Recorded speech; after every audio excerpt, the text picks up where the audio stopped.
चर्चा करने के लिए हमारे साथ प्रेम गर्ग है, नेशनल प्रेसिडेंट हैं IREF के, इंडियन राइस एक्सपोर्टर्स फेडरेशन के। बहुत बहुत शुक्रिया सर। सर, क्या लग रहा है यूएस की जो ये चेतावनी आई है, ऑलरेडी टैरिफ पहले से ही ज्यादा है, अब दूसरा उन्होंने कहा है कि भारत से भी राइस डंप होता है यहाँ पर। क्या लग रहा है सर, इस खबर को आप कैसे देखते हैं और कितनी अपने लिए कितनी निगेटिव खबर है ये?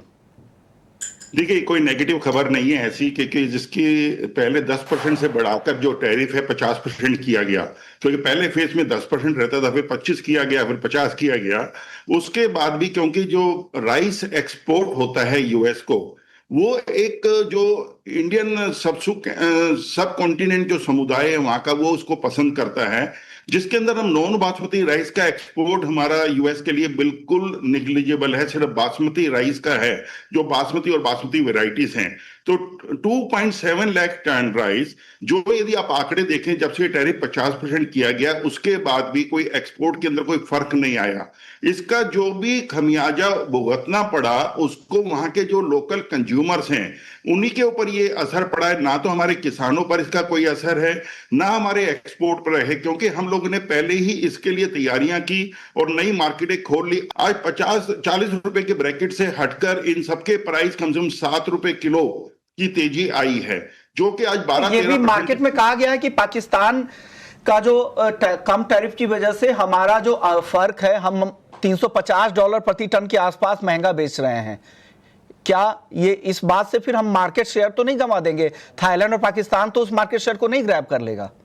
नहीं, जैसे मैंने कहा, आपने अभी देखा, मैंने इससे पहले बोला कि भी हमारा जो टैरिफ बढ़ने के बाद भी भारत का बिल्कुल भी जो चावल है, कोई मार्केट में तेजी कम नहीं हुआ है हमारा एक्सपोर्ट, क्योंकि जो वैरायटी जो भारत की है, जो हम वैरायटियां एक्सपोर्ट करते हैं, वो अपने आप में एक एथनिक हैं, जो कि खाने वाले लोग जो एशियंस लोग हैं, मिडिल ईस्ट के लोग हैं, तो इसको उन्होंने खाना ही खाना है, जब प्राइस के अंदर कितना हो जाए। क्योंकि राइस की जो किसी के फूड बिल के अंदर चावल की हिस्सेदारी बहुत बड़ी नहीं है, जिससे कि उसके कोई भी रेट के ऊपर फर्क पड़ेगा। ये सारा का सारा वजन जो है वहां के लोकल कंज्यूमर के ऊपर जा रहा है। और आज जो प्राइस, पहले हमारा एक बैग $17 से $18 पर बैग बिकता था 10 पाउंड का, आज वो राइस बिककर 21 से 22 पाउंड बिकने लगा है। तो उसके ऊपर कोई फर्क नहीं है और हमारी एक्सपोर्ट बराबर है। नोटेड सर, ये बात हमने नोट कर लिया है कि हम कोई इससे फर्क नहीं पड़ेगा। ये चेतावनी है, उसका नुकसान यूएस के कंज्यूमर को ही होगा। सर, अब एक सवाल है जो नॉन बासमती सेगमेंट को लेकर, यहाँ पर भी ग्लोबल दाम भी काफी कम है और हमारी सप्लाई भी इस बार काफी ज्यादा थी, जैसा आप कई बार शो में कहे भी है। क्या वहां पर कुछ राहत है? वहां पर कुछ दाम बढ़ने शुरू हुए हैं क्या सर?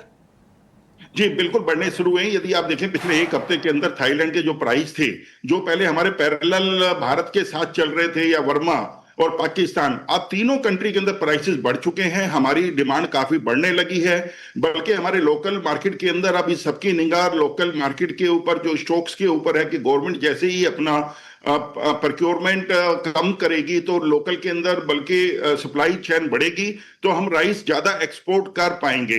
और हमारे पास इस टाइम इतने ऑर्डर हैं कि भारतीय एक्सपोर्टर जो है उस ऑर्डर्स को पूरा नहीं कर पा रहे हैं।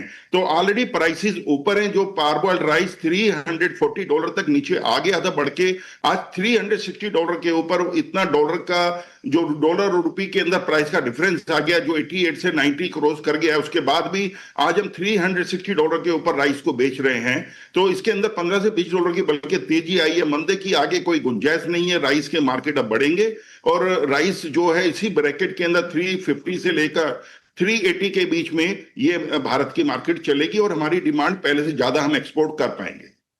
आपका प्रेम जी, और आपने वक्त निकाला हमारे दर्शकों को गाइड किया कि मार्केट की स्थिति क्या है।